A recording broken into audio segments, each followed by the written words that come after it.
EU, and they started up a thing called, all the .club registrations. No. Or you can register as .club, and somebody's registered as John.club for people on Clubhouse to contact him. So he just mentions his name, .club. So I thought it might be a good idea for you. Ah, wow. That's really cool. So wait, I'm being an idiot here. So Siam.club or whatever, that would take people straight to this chat? It's a domain, I think. Cool. .com.co.uk, that Yeah, kind yeah. of thing. But .club is a domain, so it's a quick link. You just say Siam.club or SiamKid.club Okay. and send people to it. Nice. Okay. Okay. Yeah, I'll check it out. Yeah, thanks, James. Thank you all right. very You're welcome. much. And hey, everyone on Facebook, good to see you. Hey, Stuart, Sam. Yes, and back upstairs. Yes, we've been having God knows how many internet issues. So we've now got a 20-meter cable connecting to my desktop out through the window. Hopefully, I've had to sort of shut the window. Yeah. And it's run all the way down to the other annex. So I'm using the office internet at the moment through a 20-meter cable. So hopefully that works, but it's still the home internet which is the problem for those on Clubhouse. So I'm really fingers everything crossed that I don't lose signal. Yeah. So does anyone have any questions today? So anything at all. So this is going to be a general, generic wealth generation chat. We've had a few sort of dedicated topics, and we'll continue doing that more. But today I thought I'll just open up for just any old Q&A. I've got one thing so someone, I've just forgotten the name of who just messaged me. So I have one question which I will cover. Okay, so here we... yes, Matthew, it was you. Yes. So on Facebook, he said, "Hey Simon, where do you see the Forex market when/if a one world currency comes into force?" So that is the question I wanted to cover today. And it's an interesting one. So let's look at the dominoes before we get there, okay? So, because it's never going to go, from a basket of 50 odd currencies which sloshing around right now, probably more than that, down to just one currency, and we can't do that until there is a one world government where there's just where basically. So part of me, in fact, let's go back in time. Part of me thinks that we probably won't have a one world currency for a while, and when I say a while, over the next 20 years. And originally I did think that one world government, one world police, one world military, etc. And I think we'll have elements of that.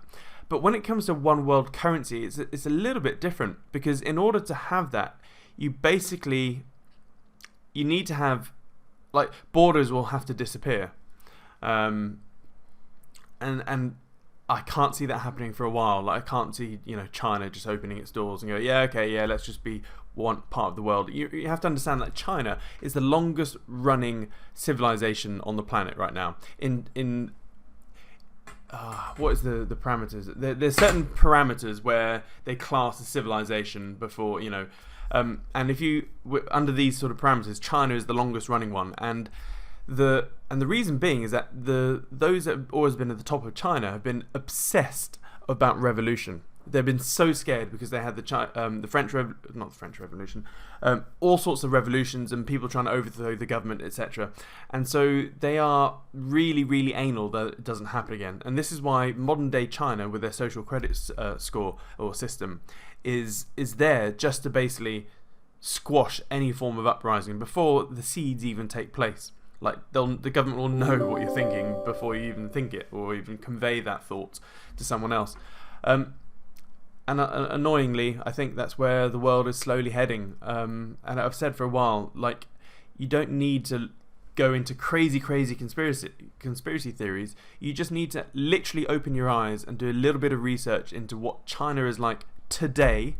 Literally today. Hell, look at what China was like 5 years ago and where the Western world is heading there. Now, obviously, we have our legal system is actually the one thing or the Western legal system is the one thing that actually slows that rush to sort of modern day China. Because in China, things are, basically just brushed to pass. Whatever the government or whatever the dictator wants, it happens. Billionaires disappear all of the time. Whereas it's a lot harder to do stuff like that in the Western world because of our judicial system. So I guess that's a silver lining, I guess. But going back to the currency thing, I think the mini stepping stones which are highly probable or highly likely are that we're going to have a massive war on cash starting this year. It's already started, and the first little mini step is actually happened in the new budget. I said that we'd have contactless limit going up to make it easier, and so most people use contactless anyway, so it's just it's slow little habitual changes, and people don't realise it. It's the whole boiling a frog in a pan or something. Was it a lobster in a pot? I don't know. And so eventually we're going to a cashless society, as in a cashless globe, and it's going to be a concerted effort amongst the central banks, and that's how you can sort of implement global monetary shifts like that. Basically, if all the central banks say, we're going cashless, what happens is that they will be they'll be creating their digi version of their currency, and they're all openly admit it now, whereas a year and a half ago when I was saying this, everyone said I was an idiot tin hat foil person. In fact, I've got my tin hat somewhere. In fact, for this, I'm just going to wear my tin hat. There we go. I look like a weird tin hat sailor today. Wear it like a beret. There we go. So for those on Clubhouse, you can't see this, but I have a very elegant tin foil hat shaped of a boat. So I was saying all of this like 18 months ago, and everyone said I was an idiot, but things are happening. And then once we have a cashless society, we're all in digi-pound, digi-dollar, digi-euro, etc. Nothing will change in your daily life, like nothing. You won't notice anything different. Like if you looked at your bank balance right now on your phone or computer, whatever, and it says, hey, I've got, I don't know, £2,000 in your account or whatever, like that's already like digital money, like as far as you're concerned. Like you don't actually open up and see, £2,000 coins there or notes. And so people won't know the difference. We'll just be issued a government e-wallet or a central bank e-wallet.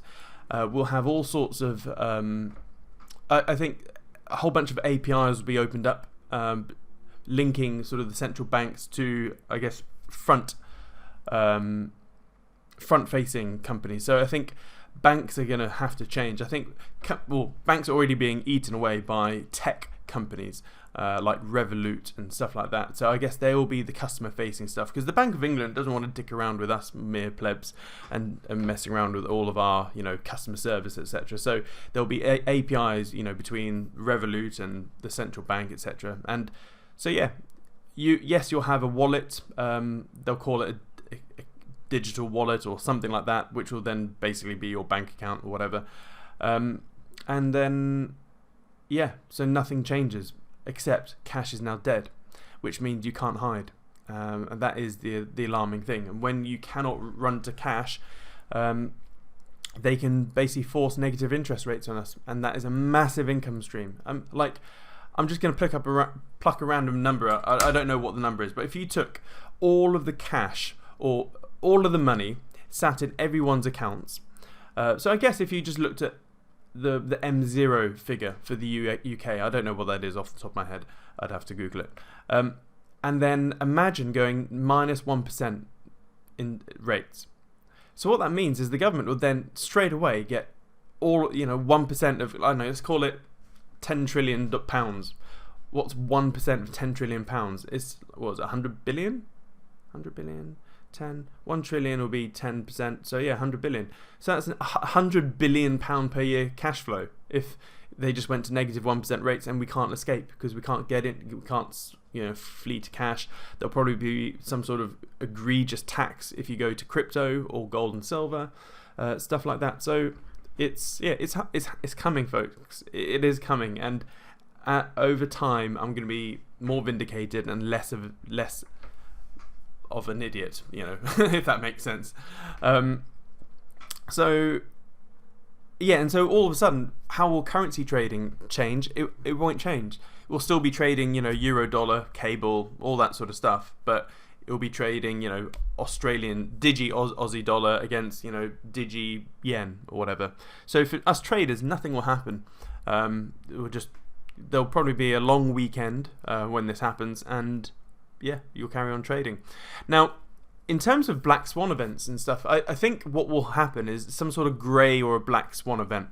So there'll be, and like with big changes in any industry, like think of any industry or global event, there's always a trigger, when it really isn't the case. So if you take World War One, everyone attributes the trigger to being the assassination of, was it Franz Ferdinand, Archduke Franz Ferdinand or whatever. But was that really the case? Did like an assassination of a duke cause World War One? No, it wasn't.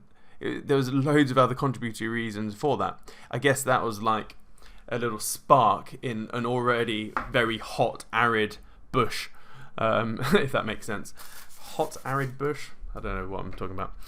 So there'll be some sort of trigger, and it will probably be, I don't know, a lending, a major lender or a big bank going bust because of property prices crashing, another sort of mini subprime mortgage collapse, because it can happen again, and it will.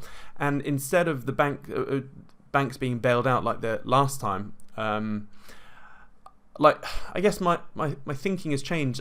I've always said that there'll probably be a bail-in. So like we saw in Cyprus 10 years ago, roughly.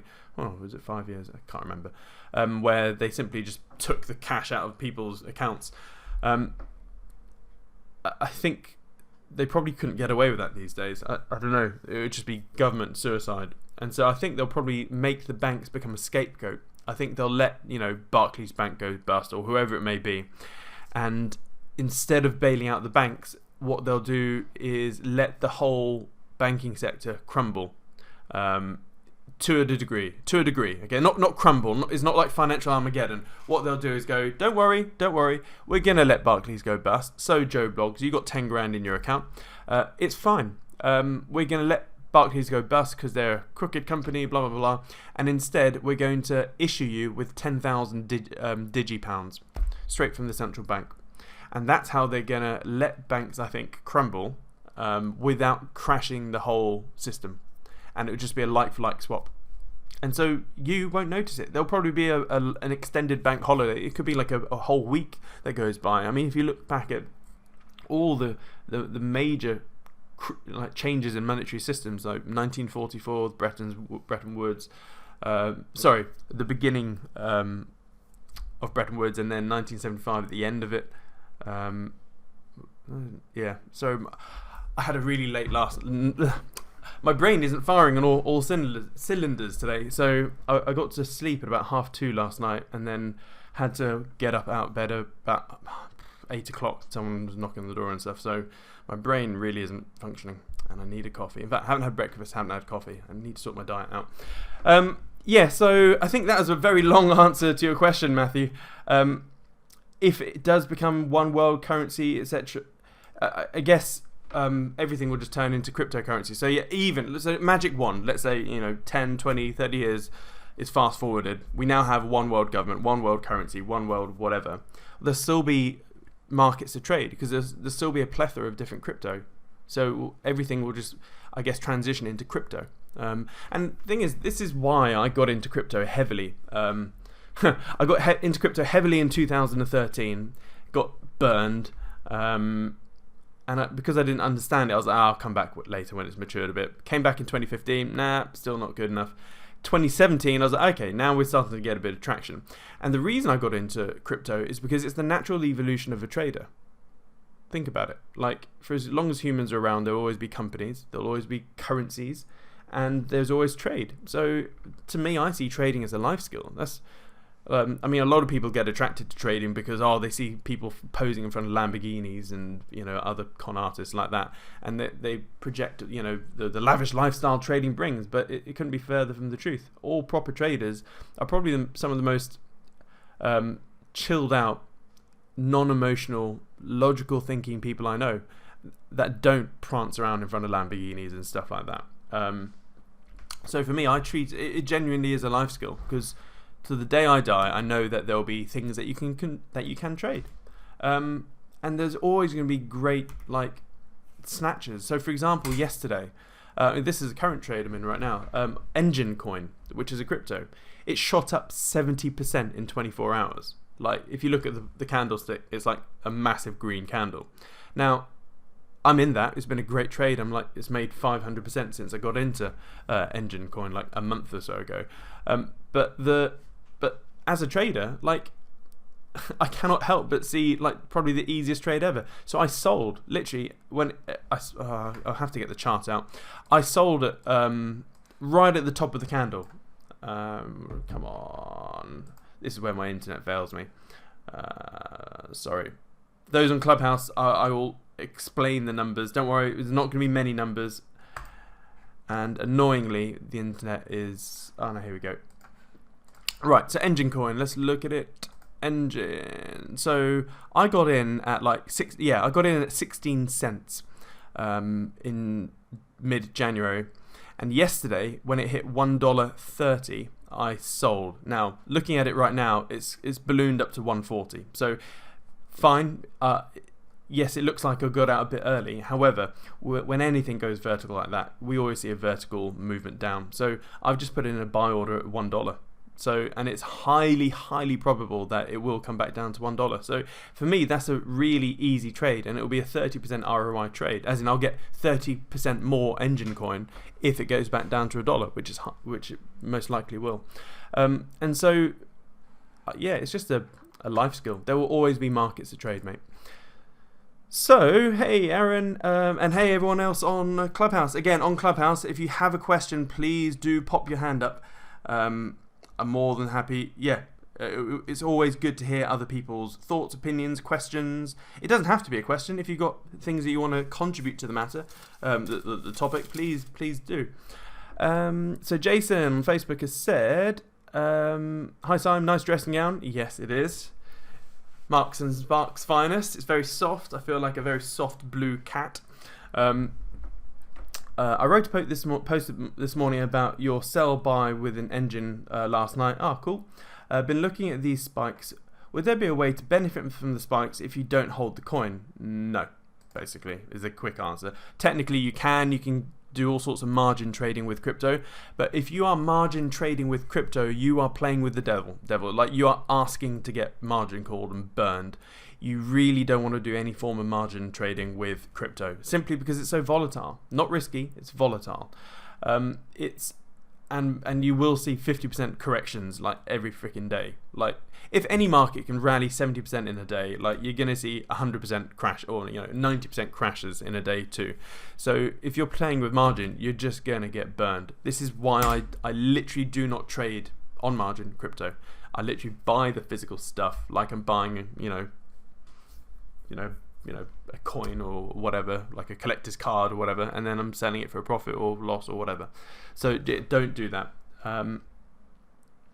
So I guess you can buy the coin if it spikes down, okay, but how about the other way if you're not holding? Yeah, and the added benefit of that is that if you're margin trading and it plummets, you're screwed. You lose money. Literally, your losses are crystallized.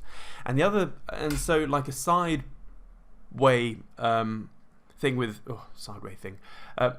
a nice byproduct, I guess, of being non-leveraged, so literally just buying the coins, is that if a trade goes wrong, let's say you buy a coin and it drops 90%, you don't have to crystallize the loss. You automatically become a hodler and you can just sit still and do nothing until it gets back in profit. And I've had loads of people going, hey Simon, I bought crypto right at the top of the market in 2018, and it's now, and for like 2 years I was underwater, but now I'm in loads of profit. I just looked at my account and I've got 20 grand or whatever. And that's what happens when you hodl. And like a good default stance for investing is do as little trades as possible.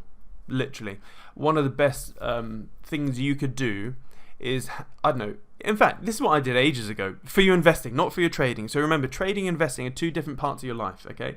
But for your investing, what you should do is get a whiteboard where you sit most of the time. I've got 3 massive whiteboards in this office, and I guess and create a little table in front of you on one of your whiteboards, and it'll be your 10-year investment plays or whatever, and have no more than 20 spots. So literally limit yourself to 20 moves, and say to yourself, right, over the next 10 years, I'm only allowed to place 20 investments or 20 moves. So if I buy Tesla and then get out of Tesla, that is a move. And if I go back in, that's another move.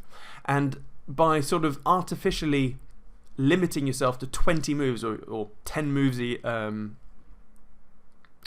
sorry, my maths is, 20 moves over 10 years, that really keeps you in good practice. So you're not basically once or twice a year you'll be doing stuff, and it will just help you get the bulk of the moves. Just imagine if you had hodled and just not dicked about with your Apple and Amazon shares 20 years ago. And this is what I'm saying with Tesla for most people. Like, Tesla is one of those companies which is going places. It really is. And so imagine what Tesla will... just look at what Tesla's accomplished over the last 10 years, okay? From where it was to where it is now, it's just nothing short of mind-blowing. And then now it's no longer in debt, or no, every company has debt. Now it's cash positive. It's also sat on $1.5 billion of Bitcoin, and all of the fundamentals going for it. Imagine what it will do in another 10 years' time. Like, surely you'd want a piece of that pie going into an autonomous driving world and all that sort of stuff. And so with things like that, simply buy, hold, and forget, just like you're buying a property.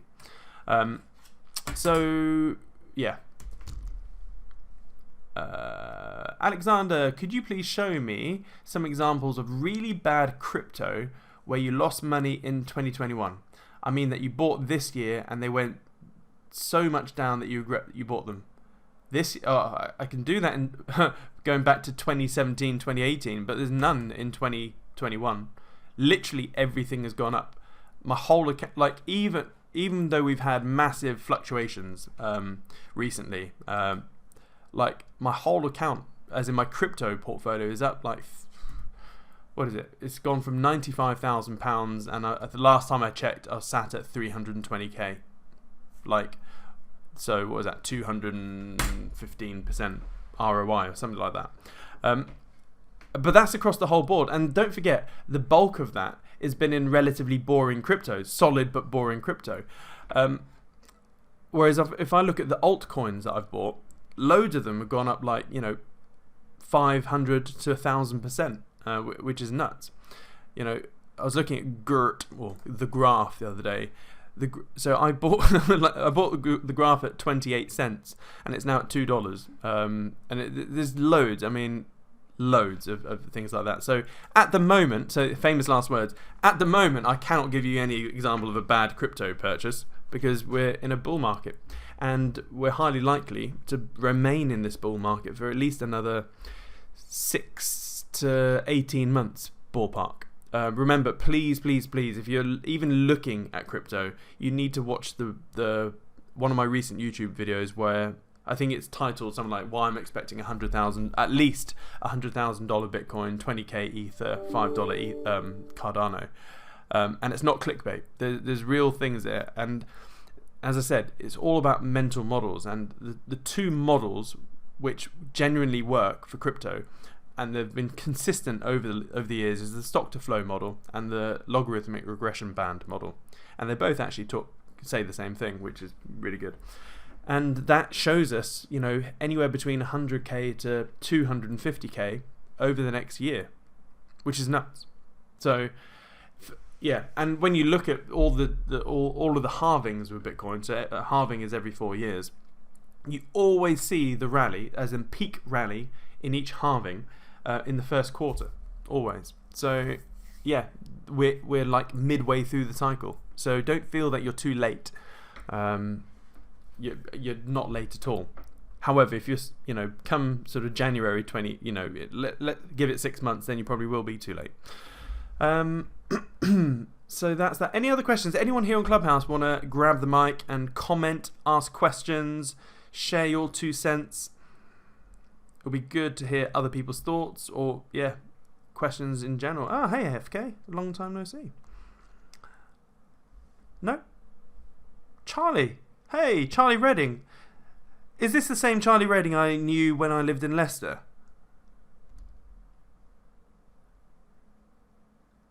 Feel free to put my hand up. Probably not. No. Okay, fair enough.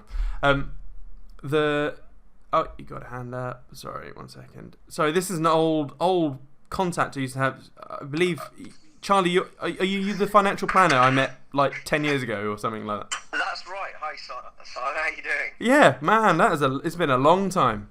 It is. Well, do you know what? This is my first entry into Clubhouse, so I thought I would, and you were the first person that popped up with an opportunity to listen. So I've just been listening to you, very keenly, actually.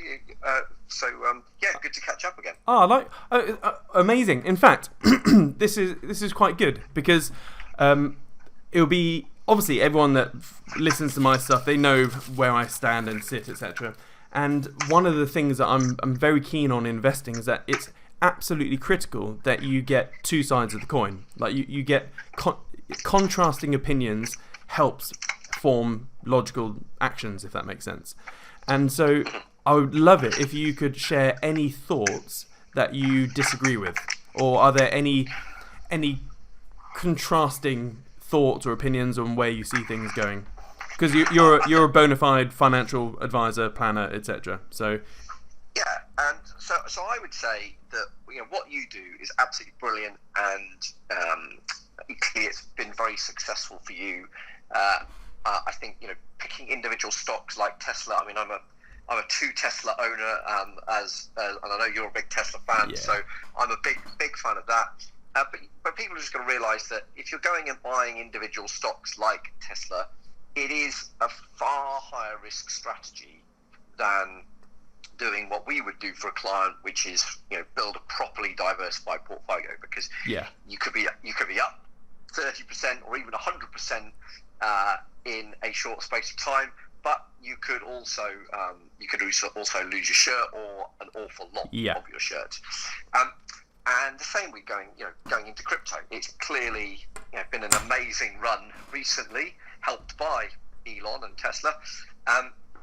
But again, you can lose huge amounts of money by doing it, as well as gaining huge amounts of money. So it's all about risk, isn't it? Yeah. So I often talk to clients about saying, well, look, for example, we've got clients that are private equity managers. They want to go and pick stocks that they like. So we manage the core of their money, all of the stuff that their retirement is reliant on, all of the stuff that their kids' future education is reliant on, and then they have the gambling pot, which is essentially where they can go off and do the funky stuff like your crypto, like your individual stocks like Tesla and all that sort of stuff. So I think actually the 2 complement each other very well. Yeah, it's all about the different pots. Like with trading, in fact, this is probably one of the best coping mechanisms. So with trading, everyone that teaches themselves how to trade, whether it's currencies, stocks, whatever, loses. Pretty much everyone. And, the story I hear all the time is, oh yeah, I was doing really well. I made 20% in my first month. That's my first big red flag. I'm like, you made 20% ROI in 1 month. That means you're over leveraging and over trading. And then things were going well for a few months, and then I blew my account. And so, I hear comments like that probably 10 times a week, easy. And the thing is, there's a couple of things going on. One, people over leverage massively, and they over trade. And so in terms of over leveraging, let's say that they're risking. There's one person I think last week he said, "Oh yeah, I'm only risking 5% of my whole account per trade," and I was like, Jesus, okay, which is a huge trade, because if you had 10 losing trades in a row, you've halved your account. And I look at loss in terms of time. So let's say an average good investor makes 10% per year. Well, if you've lost 50%, you've set yourself back 5 years, which is just unacceptable. And so, people are going to remember that if you lose 50%, it takes 100%. Yeah, exactly. You've got to get 100% return to get just back to where you were. Exactly. And and then you could look at it in another time way of like, okay, how long does it take to to make 100%, or 100% at 10% a year? That's 10 years to get back to break even. So this is why I think time losses and lost opportunity costs is important. But I guess the coping mechanism I have is that, like, this is just for my trading pot, by the way. I have a gambling streak, which is not good. So I have 90% of my trading allocated funds in my safe account, which no silliness happens whatsoever, and then 10% of my money in my go large gambling account, basically. And that's where I think context is lost. So some people see me, doing all these crazy trades, but forget that it's within my gambling account of my trading pot, and my trading pot is a tiny percentage of my bigger pot, and it's like a Russian doll of pots, basically. Yeah, and that's exactly the right approach. That is right. And I suppose, yeah, the question then is how do you manage the 90%? So we obviously, I know how we would manage it for clients, but how do you manage it? Yeah, in fact, like you'll probably agree, there is no correct answer for every single person. Everyone has different risk appetites, age, income, and everything plays a factor in all of that. So yeah, exactly. And ultimately, it's about diversification, isn't it? You've got to get, we always talk about getting the best returns possible for a level of risk that you're comfortable with. So if you can generate whatever that risk is, it'll be different for everybody, and timeframes will be different for everybody. But if you can get a properly diversified portfolio, so you're getting the best returns possible for a level of risk that you're comfortable with, then that puts you in good stead, and then you can afford to have your gambling pot and go crazy. Yeah, and this is why I think business really, really, really helps with your investing. And so, because so a lot of the things that I do, I would highly recommend not to do. If someone, let's say, has a 9-to-5 job, their income is capped, etc. Because I have a bunch of different businesses, I've got a consistent stream of cash flow, and all that cash flow is obviously, as like I mentioned, is split up into different things. But the stream of cash flow replenishing my sort of moonshot, as in my big swing sort of things, is constantly replenishing, and it's a chunkier amount, and so I can afford to take regular 20 to 50k swings, aiming for like a 5R outcome of some sort, and even if I miss, with the things I do, it's all about risk to reward. So I can miss 9 swings out of 10, but if one swing hits, then it's more than offset everything else. So, and that's it. You've got to understand those risk reward factors, haven't you? If you're taking big gambles and they're not paying off, then you're going to ruin your capital, and then you take a long time to get that back. So it's all about I always think about it in terms of, on those higher risk ones, having a 3-to-1 return as a minimum, so that you can afford to be wrong 3 times and still be moving ahead. Yeah. So awesome. So thanks for thank you for inviting me onto a stage for the first time on the Clubhouse. Yeah, no worries. No, thanks for joining us. So it's almost it's pretty much half an hour. So I'm going to take one more question here, and it's from Gary Davies on Facebook, and I'm going to read it out because it's a good one. He said, "I've got a small FootGolf course on the coast of Dorset, set up from scratch in a field with a shed, inspired by my 2 boys who are football mad. Really seasonal biz, with 85% of customers holidaying in the area. Just about to open for our 3rd season. Average customer spends £7 a visit. What's the most effective way to attract more customers?" So, first of all, it's cracking effort, Gary, that you're in your 3rd year of this business, which is great, and you've effectively turned an empty space into a cash flow. Obviously, I don't know what your cash flow is, and with the whole lockdown stuff, it can't hurt. I mean, it can't help. Mind you, over winter, I'm not sure how busy FootGolf is, but I think for yourself, if the average customer, there's a few things. It's not just attracting customers. I think you should try and increase the amount of times they transact with you on site. That's probably the first thing. So you can up your average customer value. So for example, yes, they may be spending £7 on a visit, but can you add a cafe? Can you add even a coffee shop? Or can you do other things? So when they are with you, they're also buying, chocolate bars and other stuff like that. Can you also, on the same ground, have a whole bunch of cool looking teepees, or those inflate? I've seen a whole bunch of these like igloo, like see-through orb things. So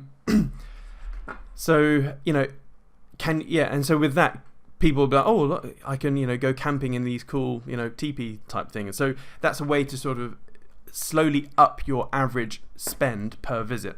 Now, in terms of cost-effective ways to get more customers, it's a tricky one. With stuff like that, see, personally, with businesses like that, I avoid, simply because it's really, really hard to get a certain threshold or critical mass of organic customers.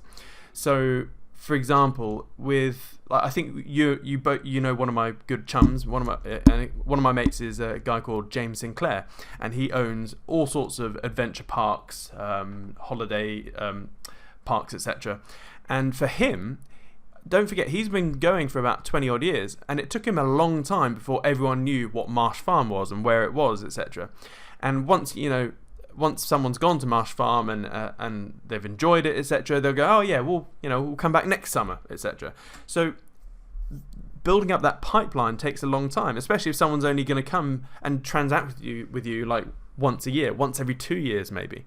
And so that's why if you go to Marsh Farm, he's monetized every square foot of that. So you're spending money on food, entertainments, the gift shop, all that sort of stuff. And so for yourself, I think you really need to add other arrows to your quiver, and your quiver being a big empty field, so to speak. It's a bit like if you look at karaoke clubs. So there's one point I was genuinely looking into karaoke, because there isn't a karaoke club in Norwich, and I really wanted to go karaoke. Not that I can sing, but I was like, Norwich has freaking everything. There is nothing Norwich doesn't have, pretty much. We have trampoline parks, and I was thinking, what doesn't Norwich have? And it doesn't have a karaoke bar. And I was like, why not? And then I looked into it and I realised all the karaoke bars that went bust in Norwich went bust because they set up as a karaoke bar. And you don't do that. The way you set up a profitable karaoke bar is you set up a bar, like a normal bar. So people will come to your bar because it's a bar and they want to get drinks. And then they go, oh, karaoke. And what do a drunk group of people do? Let's do karaoke.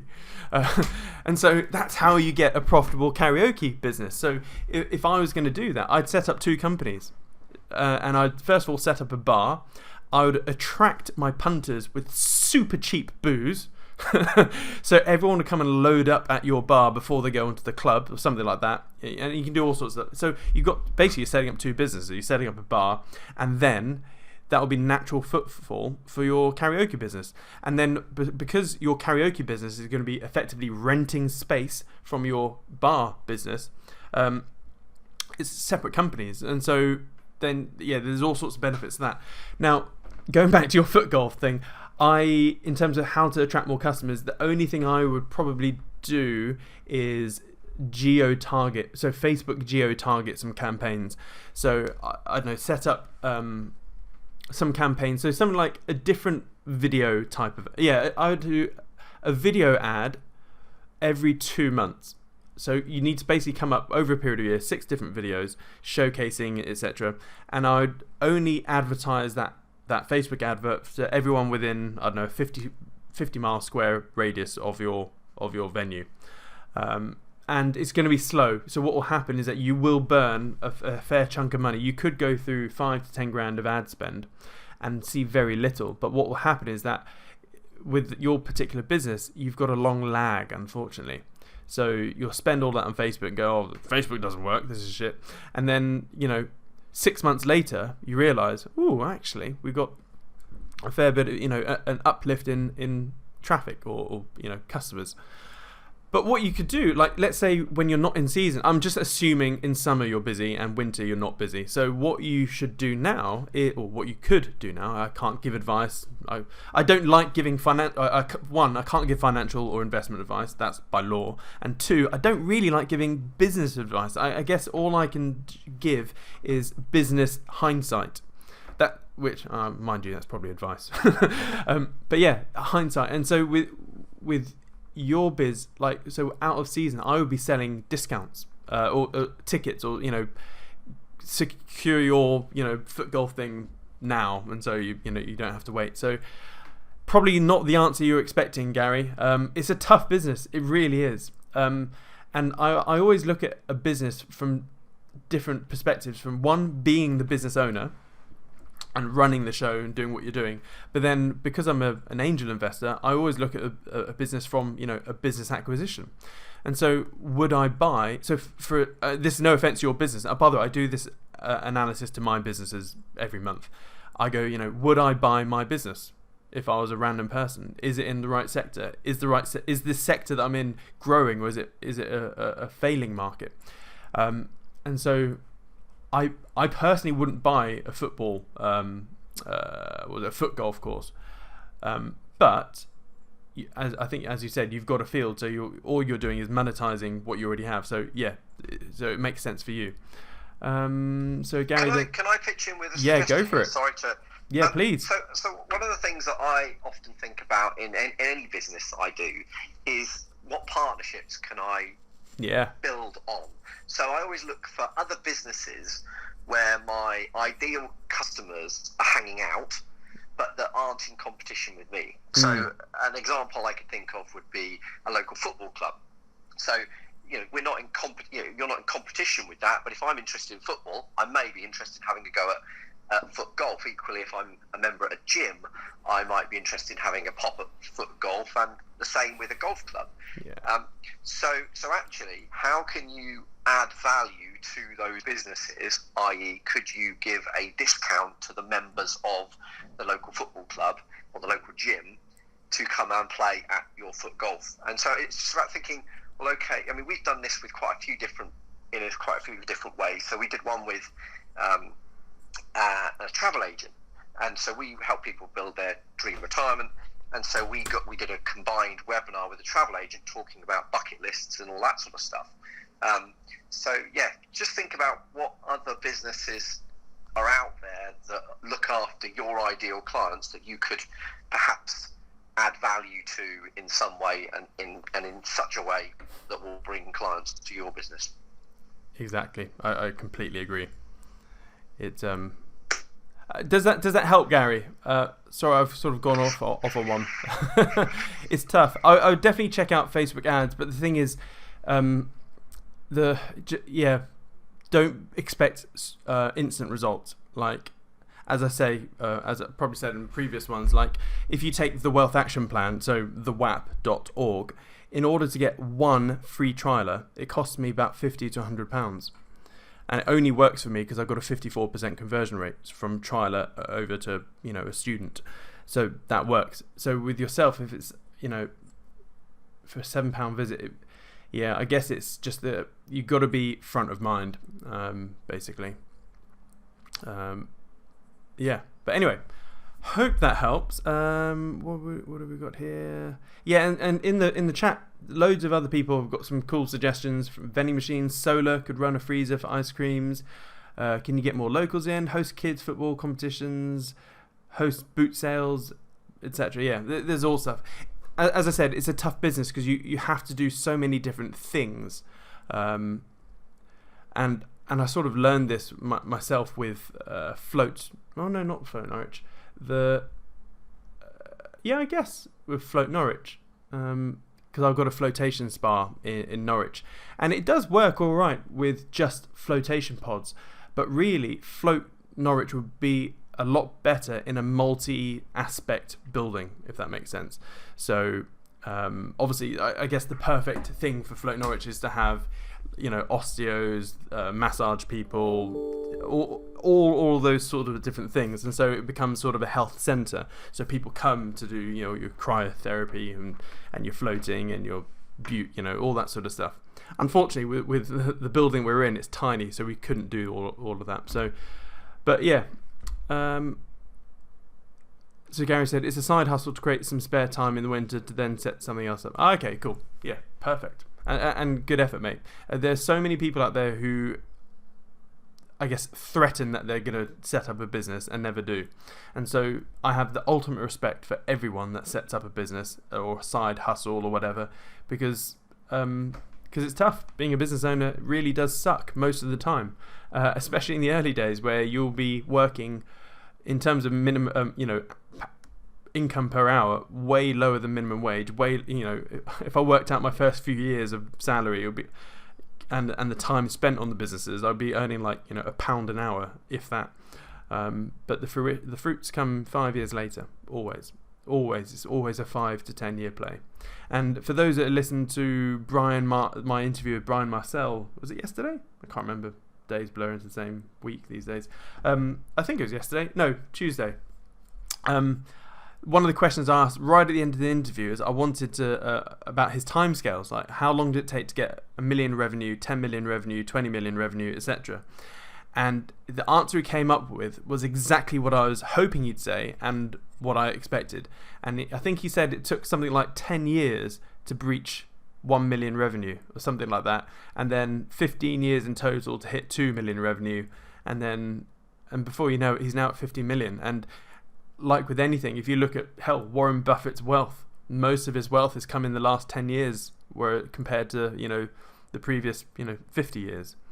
So I guess there's compounding growth and effort in everything that we do. So right, let's not turn this again. I still haven't done a 30-minute wealth chat, which is what this is supposed to be. It's always ending up being about 45 minutes. So yeah, thanks for listening again. I'm back for tomorrow, and we will be talking all about crypto tomorrow. It's just that I'm getting inundated with crypto questions, and I simply cannot answer everyone individually. I've got like 62 unread Facebook messages right now, and I feel mean by not responding to everyone, but I just can't. It's a full-time job just replying to strangers. So tomorrow, all about crypto. Hope that helps, and I'll see you at 12. Toodles, everyone. Bye.